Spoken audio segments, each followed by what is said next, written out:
वर्षों में प्रदेश में एक भी शहर मेट्रो से नहीं जुड़ा था। आज हमारे 4 शहर मेट्रो से जुड़ चुके हैं। 2 पे काम तेजी के साथ, कानपुर और आगरा में काम तेजी के साथ प्रारंभ हो रहा है। 1947 से लेकर के 2017 तक उत्तर प्रदेश में केवल 12 गवर्नमेंट मेडिकल कॉलेजेस खुले थे। 2017 से अब तक 2 एम्स, 29 नए गवर्नमेंट मेडिकल कॉलेजेस, 6 पुराने मेडिकल कॉलेजेस में 6 सुपर स्पेशलिटी ब्लॉक की स्थापना। ये सभी कार्य युद्ध स्तर पर प्रदेश के अंदर आज बनते हुए दिखाई दे रहे हैं। प्रदेश के अंदर 30 लाख गरीबों को प्रधानमंत्री आवास में आवास मिलना, प्रदेश के अंदर 1 करोड़ 24 लाख से अधिक गरीबों को विद्युत का निःशुल्क कनेक्शन उपलब्ध होना, 46 लाख गरीबों को रसोई गैस के निःशुल्क कनेक्शन प्राप्त होना, 87 लाख गरीबों को वृद्धावस्था पेंशन, विधवा पेंशन, दिव्यांगजन पेंशन का लाभ प्राप्त होना, प्रदेश के अंदर हाईवे, जनपद मुख्यालयों को 4 लेन के साथ जोड़ने, अन्य देशों या अन्य राज्यों के साथ जुड़े हुए राज्य मार्गों को 4 लेन के साथ जोड़ने की कार्रवाई तेजी के साथ बनना, गांवों में भी 18 से 20 घंटे की बिजली पहुंच सकती है, इस सपने को साकार करना, जनपद मुख्यालयों में 24 घंटे की विद्युत की आपूर्ति हो सकती है, इस सपने को साकार करना, नौजवानों के लिए रोजगार के लिए व्यापक निवेश की कार्रवाई को करना। जिस प्रदेश में हर नौकरी जातिवाद की चपेट में आता था, भ्रष्टाचार की चपेट में आता था, 3 वर्षों में 3 लाख से अधिक नौजवानों को नौकरी दे देना और आगामी 1-1.5 वर्ष के दौरान 3 लाख नए नौजवानों को सरकारी नौकरी देने की एक व्यापक कार्य योजना को आगे बढ़ाने की कार्रवाई जो चल रही है, इन सबको ध्यान में रखते हुए विगत 3 वर्षों के दौरान 20 लाख से अधिक नौजवानों को निजी क्षेत्र में भी रोजगार और नौकरी के साथ जोड़ने का कार्य, 1.5 करोड़ नौजवानों को स्वतः रोजगार और रोजगार के साथ जोड़ने का कार्य, ये जो हुए हैं, कैसे कोई समाज विरोधी तत्व, कैसे कोई राष्ट्रद्रोही तत्व इन सब चीजों को स्वीकार कर सकता है? क्योंकि उन्हें तो जर्जर यूपी चाहिए था, दंगाग्रस्त यूपी चाहिए था, अराजक यूपी चाहिए था। अब उनकी मनसाएं पूरी नहीं हो रही तो षड्यंत्र रचने में लगे हैं। लेकिन मैं आप सबको इस बात के लिए आश्वस्त करता हूं, ये भारतीय जनता पार्टी की सरकार है। सबको सुरक्षा, सबको सम्मान हमारा संकल्प है। लेकिन अगर कोई माहौल बिगाड़ने का कार्य करेगा तो शक्ति के साथ उससे निपटने की भी एक दृढ़ इच्छा शक्ति के साथ हम कार्य करने के लिए पूरी प्रतिबद्धता के साथ कार्य कर रहे हैं। विकास हर द्वार तक पहुंचाएंगे, लेकिन अराजकता फैलाने की छूट और भ्रष्टाचार फैलाने की छूट किसी को भी नहीं देंगे। और इसी बात को लेकर के सरकार कार्य कर रही है और मैं इसीलिए आज आपके बीच एक वर्चुअल संवाद के माध्यम से आपसे जुड़ रहा हूं। प्रदेश के अंदर 7 उपचुनाव घोषित हुए हैं। स्वाभाविक रूप से टुंडला भी है। आपने पिछली बार 2017 में भारतीय जनता पार्टी को ये सीट दी थी। प्रोफेसर एसपी सिंह बघेल जी यहां से विधायक बने थे, बाद में प्रदेश सरकार में उन्होंने अपनी सेवाएं भी दी। पार्टी ने उनकी सेवाओं को और विस्तार दिया और वे आगरा से माननीय सांसद हुए। आज वे एक सांसद के रूप में अपनी सेवाएं देश को दे रहे हैं।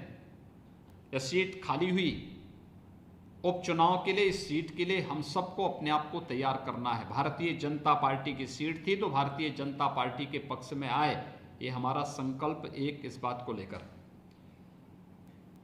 कोरोना कालखंड के दौरान उसके उपरांत भी प्रदेश अध्यक्ष जी ने, प्रदेश संगठन महामंत्री जी ने वर्चुअल संवाद के माध्यम से या भौतिक उपस्थिति के माध्यम से समय समय पे कार्यकर्ताओं का मार्गदर्शन और उनका उत्साहवर्धन करके जिस प्रकार की कार्य योजनाएं आप सबके सामने प्रस्तुत की, उसी कड़ी को आगे बढ़ाने के लिए आपके साथ जुड़ने के लिए मैं आया हूं। आप याद करिए, कोरोना कालखंड में लॉकडाउन के दौरान भी मैंने एक बार बूथ स्तरीय कार्यकर्ताओं के साथ संवाद बनाया था। संवाद का ध्येय यही था कि जो आदरणीय प्रधानमंत्री जी चाहते हैं जो राष्ट्रीय अध्यक्ष ये चाहते हैं कि सेवा ही संगठन है और भारतीय जनता पार्टी ने उसे अडॉप्ट किया, एक एक कार्यकर्ता ने किया, तो हम भी कैसे मिलकर के संगठन और सरकार मिलकर के जनता की बेहतरीन सेवा कर सकती है, यह कार्य बेहतर तरीके से आपने करके दिखाया है। मैं इसके लिए आप सबको बधाई देता हूं, आप सबका इसके लिए स्वागत करता हूं। चुनाव है और आप जानते हैं कि जो हमारे पास कुल बूथ थे, पहले 408 बूथ थे, 418 बूथ थे, इसमें से 150 बूथ नए बढ़े हैं, यानी 558 बूथ इस समय टुंडला विधानसभा क्षेत्र में हुए हैं।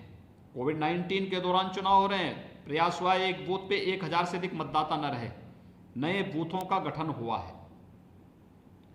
मेरी आप सबसे विनम्र अपील होगी कि एक तो इन सभी 558 बूथों के पुनर्गठन की प्रक्रिया, इसको हम पूरा कर लें, इसका भौतिक सत्यापन कर लें। जो हमारे मंडल के अध्यक्षगण हैं, जो हमारे सेक्टर के प्रभारीगण हैं, जो हमारे वहाँ पर अलग अलग स्तर के प्रभारी और पदाधिकारी गए हैं।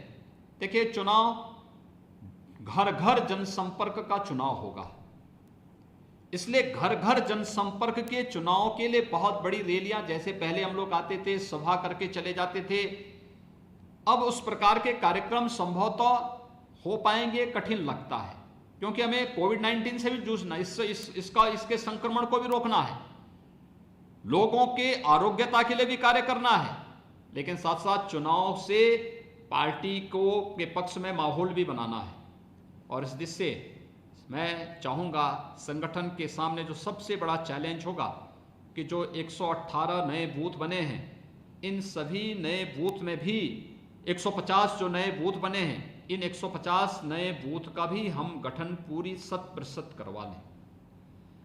देखिए, एक एक लाभार्थी के पास जाकर के देखें तो किसी को आवास मिला है, किसी को किसान सम्मान निधि मिली है, किसी को बिजली का कनेक्शन मिला है, किसी को रसोई गैस का कनेक्शन मिला है, किसी को ये सारी सुविधाएं मिली हैं, किसी को आयुष्मान भारत का कार्ड मिला है, किसी को मुख्यमंत्री जन आरोग्य योजना का कार्ड मिला है, किसी का फसल ऋण माफी की कार्रवाई हुई है, कोई ना कोई योजना से लाभान्वित कोई ना कोई जरूर हुआ है। और दूसरा जो सबसे बड़ी बात यह है कि सुरक्षा सबको दी गई है, बिना भेदभाव की सबको सुरक्षा मिली है, सम्मान सबका बढ़ा है। उत्तर प्रदेश का कोई भी नागरिक आज से 3.5 वर्ष पहले उत्तर प्रदेश के बाहर जाता था, लोग किस निगाह से देखते थे। आज कोई उत्तर प्रदेश का नागरिक बाहर जाता है, एक सम्मान की दृष्टि से लोग देखते हैं। सम्मान इस बात का लेकर के कि देश के सबसे बड़े राज्य का नागरिक है, देश के सबसे यानी संस्कृति की दृष्टि से सबसे समृद्धशाली राज्य का ये नागरिक है, और उस दृष्टि से आपको सम्मान देने की कार्रवाई वहां पर होती भी दिखाई देती है। पहले लोग अयोध्या जाने से घबराते थे, मथुरा जाने से घबराते थे, काशी जाने से घबराते थे, क्योंकि उनकी सेकुलरिज्म उससे खतरे में पड़ती थी। लेकिन आज हमने भेदभाव तो किसी के साथ नहीं किया, लेकिन अराजकता और दंगा फैलाने की छूट भी किसी को नहीं थी, भ्रष्टाचार फैलाने की छूट भी नहीं थी। और इसीलिए मैं आप सबसे कहना चाहूंगा कि ये चुनाव जन जन एक एक घर का संपर्क करने का चुनाव है, और घर घर चुनाव के लिए जनसंपर्क में हमारे बूथ की बड़ी भूमिका होगी। प्रधानमंत्री जी एक बात कहते हैं, बूथ जीता तो चुनाव जीता। यानी अगर हमने चुनाव को अपने झोली में डालना है, तो चुनाव में वही बूथ हम जीतेंगे जो बूथ हमारा गठन होगा, जहां पे हमने घर घर संपर्क किया है और उसमें मतदाताओं को अपने पक्ष में करने का प्रयास किया है। मेरा मानना है, जब हमने शासन की योजनाओं में कोई भेदभाव नहीं किया, न जाति के नाम पर, न मत के नाम पर, न मजहब के नाम पर, न क्षेत्र के नाम पर, न भाषा के नाम पर, किसी भी नाम पर नहीं, हमने तो सबका साथ, सबके विकास के आधार पर योजनाओं का लाभ हर एक नागरिक को दिया है। तो हमें भी लाभार्थियों तक पहुंचने में कोई संकोच नहीं करना चाहिए, हमें पूछना चाहिए, जाना चाहिए, उनके साथ सेल्फी लेना चाहिए। सोशल डिस्टेंसिंग बनाते हुए भी आप सेल्फी ले सकते हैं और बताना चाहिए शासन ने आपको दी है, सुरक्षा शासन दे रही है, हर एक प्रकार की सुविधा शासन दे रही है, सरकार इन सब चीज़ों के लिए आपको पूरी प्रतिबद्धता के साथ कार्य कर रही है और इसलिए आपका वोट भी भारतीय जनता पार्टी को मिलेगा। तो यह एक नया उत्साहवर्धन होगा, सरकार के कार्यों पर मोहर होगी। इन कार्यक्रमों को हमें आगे बढ़ाना पड़ेगा और मैं सबसे पहली अपील करूंगा इसके लिए प्रत्येक बूथ और प्रत्येक सेक्टर के गठन के। चुनाव तो बूथ का और सेक्टर का है। हमने बूथ जीता, चुनाव हमने जीत लिया और इसके लिए मैं सभी सेक्टर प्रभारी, जो हमारे 81 सेक्टर हैं, इन 81 सेक्टर प्रभारियों से मैं कहूंगा और मैं श्रीकांत जी से भी और हमारे जो BL वर्मा जी हैं इनसे भी मैं कहूंगा, मोती सिंह जी से भी कहूंगा, रजनीकांत जी से भी, मानवेंद्र जी से भी कहूंगा कि जो भी वहां पर हम दायित्व दें माननीय विधायकों को, अन्य पदाधिकारियों, सेक्टर स्तर पर हम उनकी जिम्मेदारी दें। सेक्टर से मॉनिटरिंग हो एक एक बूथ की और एक एक बूथ की मॉनिटरिंग करते हुए हम लोग इस बात को सुनिश्चित करें कि पहले चरण में हमारे सभी बूथ गठित हो जाएं। वहां पर 20-25 कार्यकर्ताओं की जो टोली एक बूथ पे बन रही है, उन कार्यकर्ताओं में 5-5 कार्यकर्ताओं की टोली बना करके अगर हम लोग उन कार्यकर्ताओं के माध्यम से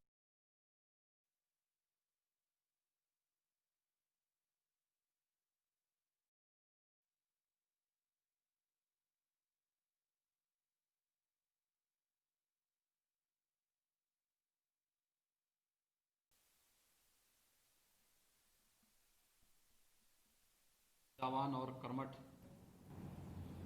लोकप्रिय अध्यक्ष माननीय श्री स्वतंत्र देव सिंह जी,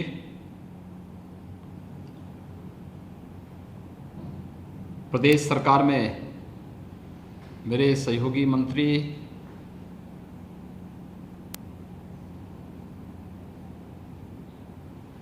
ऊर्जा मंत्री श्री श्रीकांत शर्मा जी, प्रभारी मंत्री श्री राजेंद्र प्रताप सिंह उर्फ मोती सिंह जी, विधानसभा के प्रभारी श्री BL वर्मा जी,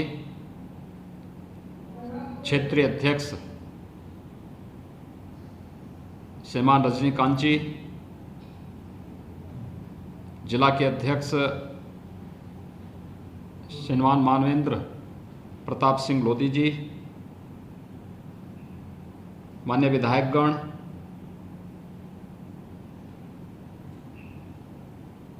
मंडल के सभी हमारे अध्यक्षगण, सेक्टर के प्रभारी, सभी बूथों के अध्यक्षगण और उपस्थित कार्यकर्ता भाइयों बहनों, टुंडा विधानसभा क्षेत्र के आप सभी पदाधिकारी और कार्यकर्ताओं के साथ संवाद बनाते हुए मुझे बहुत आनंद की अनुभूति हो रही है। हम सब जानते हैं कि टुंडला का भी और जनपद फिरोजाबाद का भी अपना एक इतिहास है। टुंडला के बारे में कहा जाता है कि वहाँ के लोगों के द्वारा रामलीला का एक आयोजन स्वतःस्फूर्त भाव के साथ वहाँ पर संपादित की जाती है। तो स्वाभाविक रूप से यह वर्ष टुंडला विधानसभा क्षेत्र की दृष्टि से बहुत महत्वपूर्ण है कि 492 वर्षों के बाद अयोध्या में श्री राम जन्मभूमि पर भगवान श्री राम के भव्य मंदिर की आधारशिला आदरणीय प्रधानमंत्री जी के कर कमलों से शुभारंभ हो चुका है और अगले कुछ वर्षों के दौरान भारत की आम जन की भावनाओं के अनुरूप मर्यादा पुरुषोत्तम भगवान श्री राम का एक भव्य मंदिर का निर्माण अयोध्या में होगा, जो भारत की कीर्ति को दुनिया के कोने कोने तक पहुंचाने का कार्य करेगा। टुंडला के उन सभी रामलीला आयोजन से जुड़े हुए पदाधिकारियों को, कलाकारों को और वहाँ की जनता जनार्दन को मैं इस अवसर पर हृदय से बधाई देता हूँ। टुंडला के बारे में ये भी मान्यता है कि ये काफ़ी धार्मिक क्षेत्र है। आदिशक्ति माँ भगवती दुर्गा के अनुष्ठान के सर्वाधिक पंडाल लगाने का भी रिकॉर्ड टुंडला के ही नाम पर है। ये भी एक अपने आप में एक अद्भुत संजोग है। इसके साथ ही देश की आज़ादी की लड़ाई में इस क्षेत्र ने बहुत बड़ा योगदान दिया और अपनी कलाकृति के माध्यम से ग्लास उद्योग के लिए भी ये जनपद जाना जाता है, जिसमें फिरोजाबाद का ग्लास दुनिया के अंदर विख्यात है। और हमारी सरकार ने वन डिस्ट्रिक्ट वन प्रोडक्ट की अपनी अभिनव कार्य योजना में फिरोजाबाद को ग्लास के साथ जोड़ करके उसकी मैपिंग, उसकी मार्केटिंग, उसकी ब्रांडिंग, इन सब की व्यापक कार्य योजना बना करके उसको लागू किया है। मैं इसके लिए जनपदवासियों को भी और टुंडला विधानसभा क्षेत्र के सभी नागरिकों को भी हृदय से मैं बधाई देता हूं। हम लोग ये वर्चुअल संवाद ऐसे समय में कर रहे हैं जब पूरी दुनिया वैश्विक महामारी कोरोना से जूझ रही है। यह हमारा सौभाग्य है कि आदरणीय प्रधानमंत्री नरेंद्र मोदी जी का मार्गदर्शन हम सबको प्राप्त हुआ। देश को उनका यशस्वी नेतृत्व के कारण आज भारत के अंदर कोविड-19 से होने वाली मौतें या कोविड-19 के संक्रमण की दर दुनिया के किसी भी विकसित देश की तुलना में न्यूनतम है। समय से लिए गए निर्णय लेकिन एक आम जनमानस के प्रति उसी संवेदनशीलता के साथ उठाए गए कदम बहुत महत्वपूर्ण होते हैं। लॉकडाउन संक्रमण रोकने के लिए आवश्यक था, लेकिन लॉकडाउन के कारण जो समाज प्रभावित होता, उसके लिए सबसे पहले दुनिया के अंदर गरीब कल्याण पैकेज की घोषणा भी प्रधानमंत्री मोदी जी ने घोषित किया। 80 करोड़ लोगों को मुफ्त में राशन की व्यवस्था, 8 करोड़ लोगों को मुफ्त में रसोई गैस की व्यवस्था,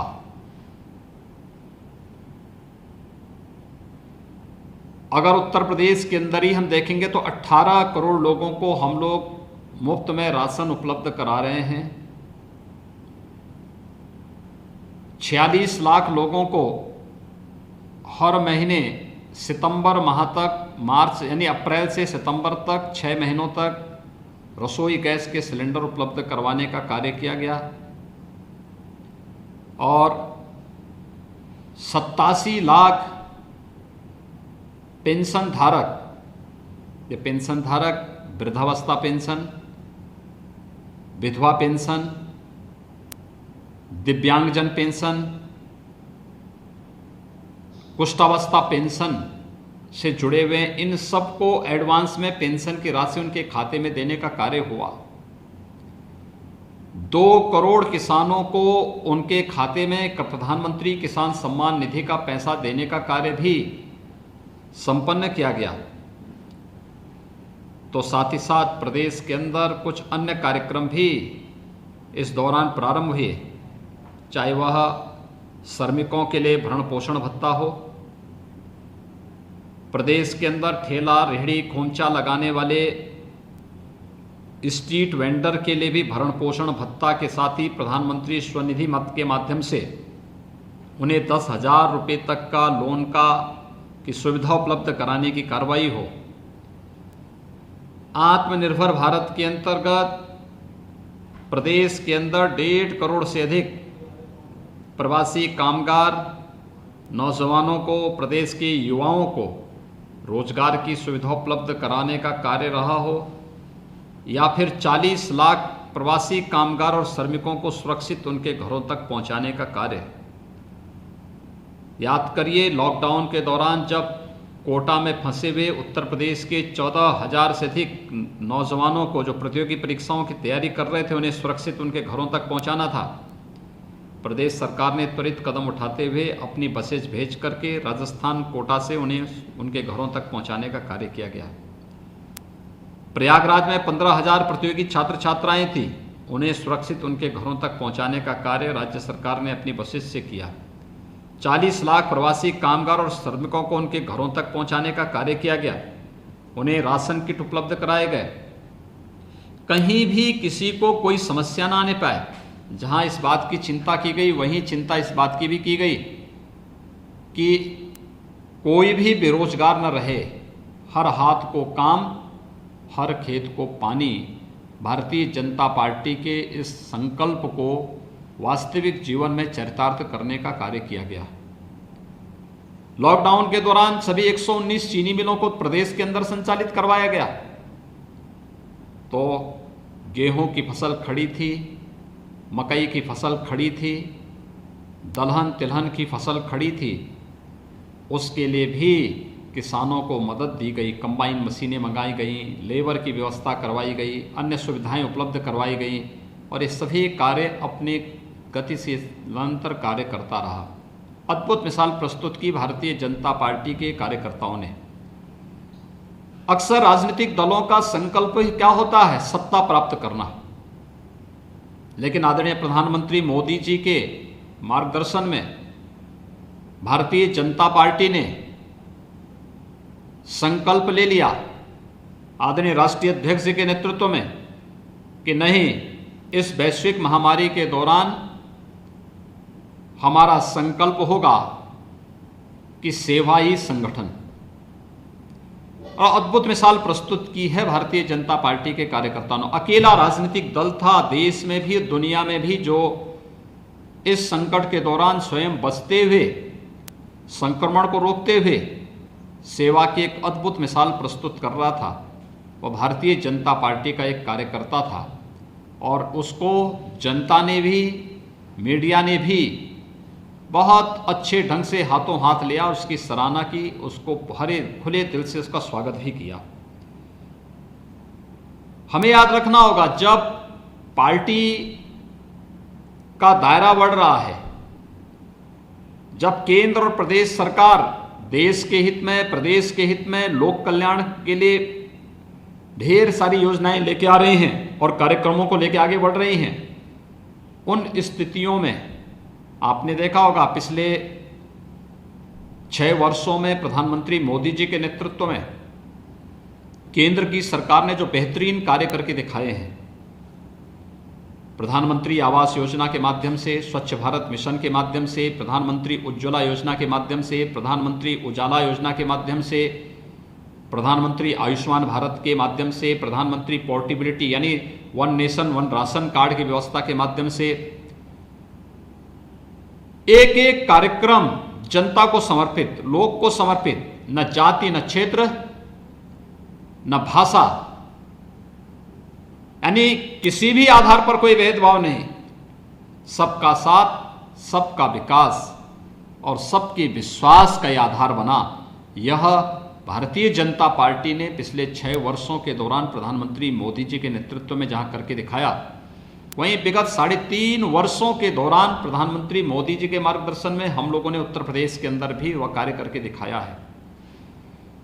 स्वाभाविक रूप से जब देश के अंदर आत्मगौरव और आत्मविश्वास जागृत करने का कार्य हो रहा हो, देश एक नई सकारात्मक ऊर्जा के साथ आगे बढ़ रहा हो,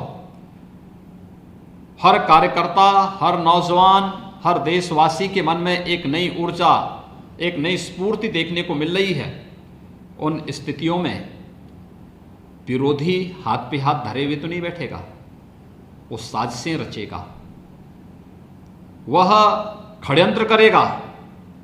आपने देखा होगा किस प्रकार के षड्यंत्र हो रहे हैं, किस हद तक षड्यंत्र हो रहे हैं। भारतीय जनता पार्टी का कार्यकर्ता तो नेशन फर्स्ट की थ्योरी पे काम करता है, हमारे लिए देश सर्वोपरि है, दल उसके बाद आता है, स्वयं का हित इसके बाद आता है। लेकिन विरोधियों के लिए आज क्या हो गया है? आपने आज समाचार पत्रों में पढ़ा होगा और न्यूज चैनल में आप देख रहे होंगे सुबह से ही, उत्तर प्रदेश में अभी कितनी भीषण जाति और सांप्रदायिक दंगे की नींव रखी गई थी। एमनेस्टी इंटरनेशनल जैसे संगठनों के माध्यम से, विदेशी फंडिंग के माध्यम से कैसे कैसे लोग, राजनीतिक दलों के लोग, विभिन्न संगठनों के लोग किस तरीके से दंगा कराने पे उतारू थे। यह दृश्य आपने देखा होगा और पिछले एक सप्ताह से आप देख रहे होंगे कैसे माहौल को खराब करने का प्रयास हो रहा है। ये षड्यंत्र होते रहेंगे, लेकिन हमें आगे बढ़ना है, विकास के लिए अपने आप को समर्पित करना है।